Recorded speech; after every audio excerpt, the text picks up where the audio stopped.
रोहित पौडेलको उत्कृष्ट ब्याटिङ, उत्कृष्ट शतक र सन्दीप लामिछानेको उत्कृष्ट बलिङ, करण केसीको ब्रिलियन्ट बलिङ, त्यसै गरी दिपेन्द्र सिंह अहिलेको अलराउन्ड पर्फर्मेन्सका बावजुद पनि नेपाल हिजो युएईसँग CWC लिग 2 अन्तर्गत पराजित हुन पुगेको छ र यसको मुख्य कारण भनेको नेपाल थिएन, किनकि नेपालले उत्कृष्ट खेल खेलेकै थियो र नेपालले उत्कृष्ट खेल्दा खेल्दै पनि युएईले नेपाललाई ओभरप्ले गरिदियो। यसमा नेपाल के कारणले हार्यो तपाईँ भन्नुहुन्छ भने म भन्न चाहन्छु कि युएईका जुन ब्याट्सम्यान थिए, ओपनर ब्याट्सम्यान एलिजन सराफो, उनले नेपालको यो छोटो टार्गेट 233 रन्स ओडिआईमा एउटा छोटो टार्गेट हुन्छ,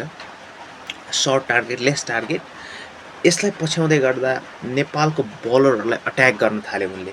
173 स्ट्राइक रेटमा उनले मात्र 20 बलमा 45 रन हानेर आफ्नो टिमलाई एकदमै राम्रो स्टार्ट दिलाए र त्यसका साथै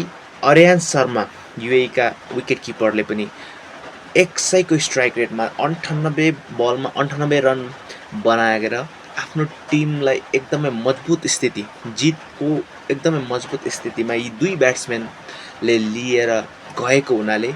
उनीहरूको अन्य खेलाडीहरूले थोरै थोरै रन बनाउँदा पनि सजिलै उनीहरूले यो म्याच जित्न सफल भएको छ।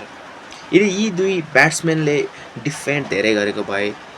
अन्य पछाडिका ब्याट्सम्यानहरूलाई थोरै बल दिएर प्रेसरमा हालेका भए यो म्याच युएईले जित्न सक्ने थिएन। तर यी दुई ब्याटरहरूले, युएईका ब्याटरहरूले एकदमै राम्रो ब्याटिङ गरेर आफ्नो टिमलाई जित दिलाएका छन् र यो CWC लिग 2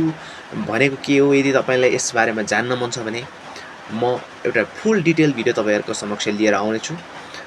र यसका लागि तपाईँले कमेन्टमा लेख्नुहोला, रिक्वेस्ट गरिदिनु होला है त। धन्यवाद।